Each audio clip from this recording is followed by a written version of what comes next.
สวัสดีท่านผู้ชมวันนี้จะพาท่านผู้ชมมาเลาะแคมป์ของบรรยากาศของแคมป์ของคนคึกคืนหลายเป็นพิเศษ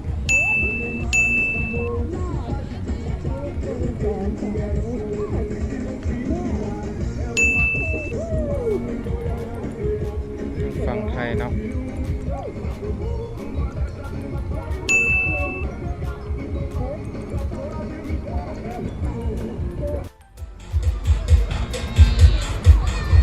ท่านผู้ชมมาเลาะแคมป์ของวันนี้คนหลายครับ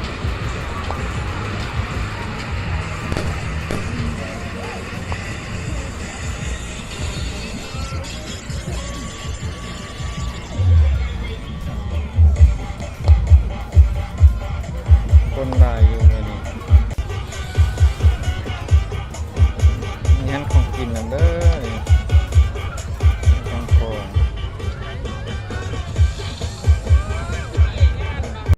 ก็เป็นทางลงตลาดกลางคืนเนาะ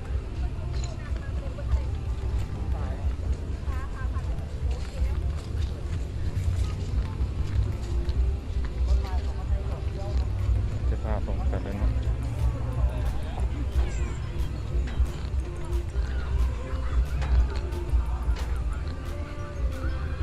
ก็เป็นลักษณะคนก็บ่ค่อยมี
น้ำตก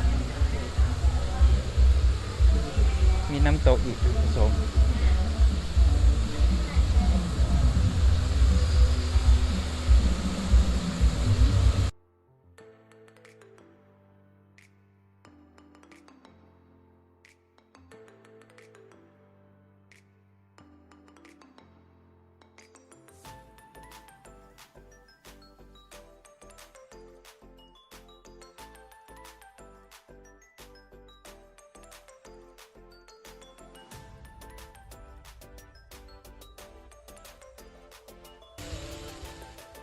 เป็นทางอาหารเวียน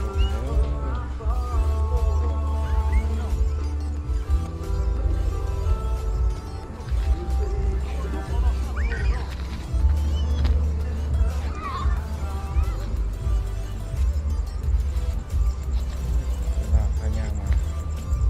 สุดสายตาต่อไปก็จะเป็นฮูปบ้านของท่านเจ้าอนุวงศ์เนาะท่านผู้ชมนี่ก็ยังบ่ทันสุดเทื่อเนาะแต่ก็ตลาดตัวนี้นี่ก็บ่เห็นเพิ่นเปิดก็มีบางห้างที่เปิดบางห้างที่ปิดเนาะอยู่พุ่นก็ฝั่งไทยนี่ก็ร้านอาหารเพิ่นได้เฮ็ดใหม่เนาะตัวนี้ร้านอาหารสิพาท่านผู้ชมย่างลงไปเบิ่งโตตลาดกลางคืนอีกทีหนึ่ง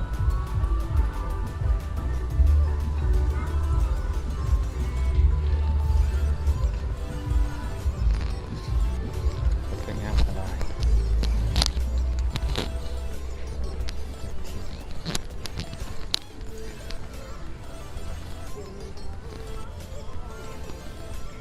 คนก็มาออกกำลังกายหลายเนาะ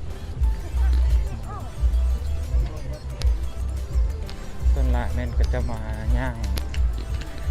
ออกกำลังกายเนาะหลังจากทำงานเฮ็ดเวียกเมื่อยก็มาผ่อนคลายอยู่สวนเจ้าอนุวงศ์นี่เอามาตัวนี้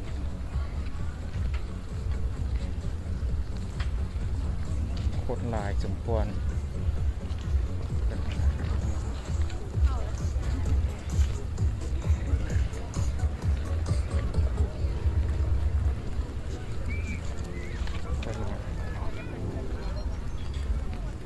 ก็ขายเครื่อง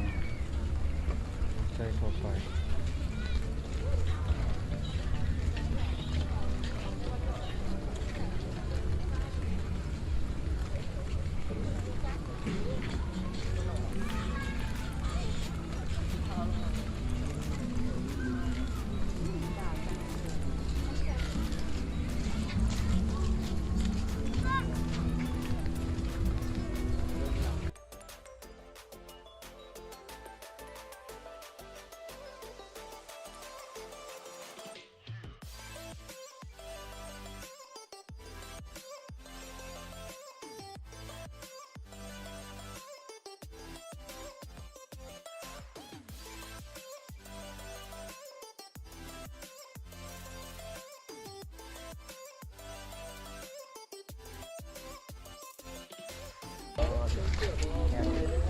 พูดลาย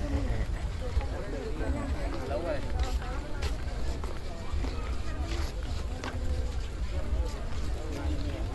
ตัวไม่ใช่ตัวสีดคนลาย ED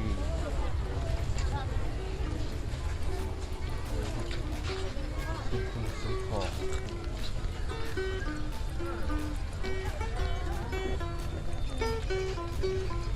นี่ก็เป็นเครื่อง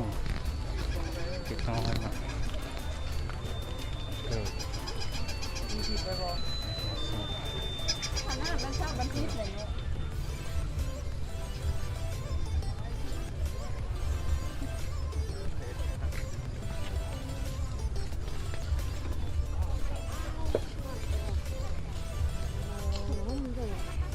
ส่วนใหญ่จะเป็นขายพวกเสื้อผ้าและก็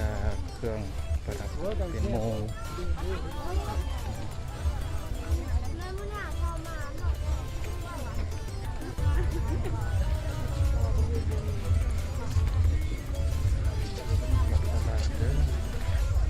คนลายเยอะ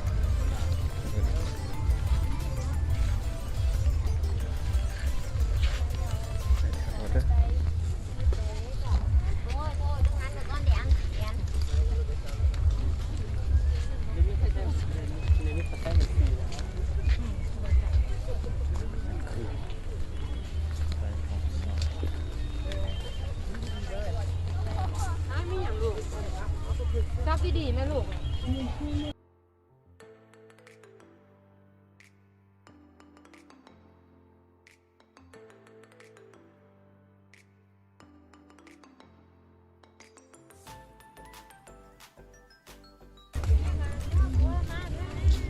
เครื่องประดับ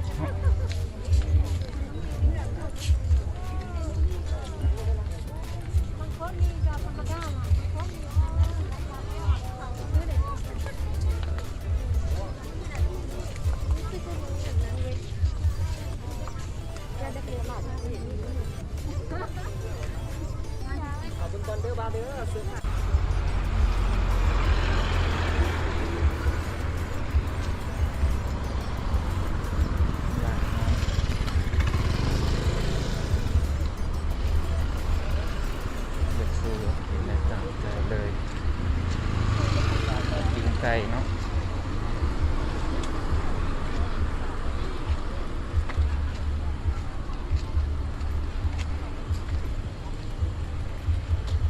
ตึก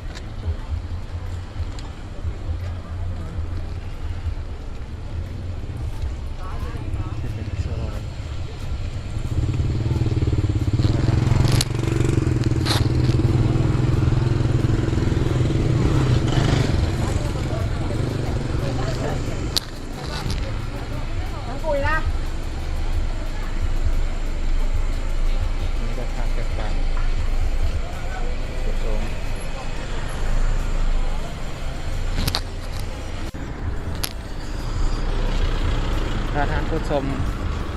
เลาะคนทานของกินสุดเนาะใครมาก็ต้องย่านว่าบ่มีอาหารอาหารกันเลยนะว่าเราจะเป็นกินเลยอาหารอยู่เด้อ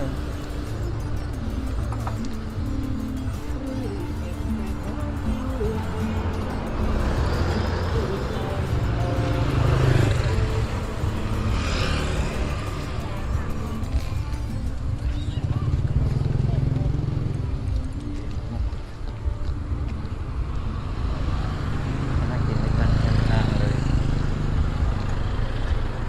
มีหลายห้างเนาะผู้ชม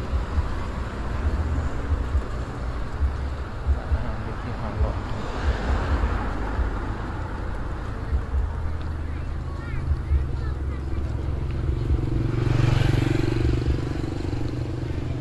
ส่วนใหญ่จะเป็นปลาหมึกปิ้งกีนแกงหน่อไม้ก็มีปิ้งไก่ครบทุกอย่างติดตามกดไลค์กดแชร์เด้อครับแล้วก็คลิปต่อไปแอดมินสิไปเที่ยวใส่อย่าลืมกดติดตามเด้อ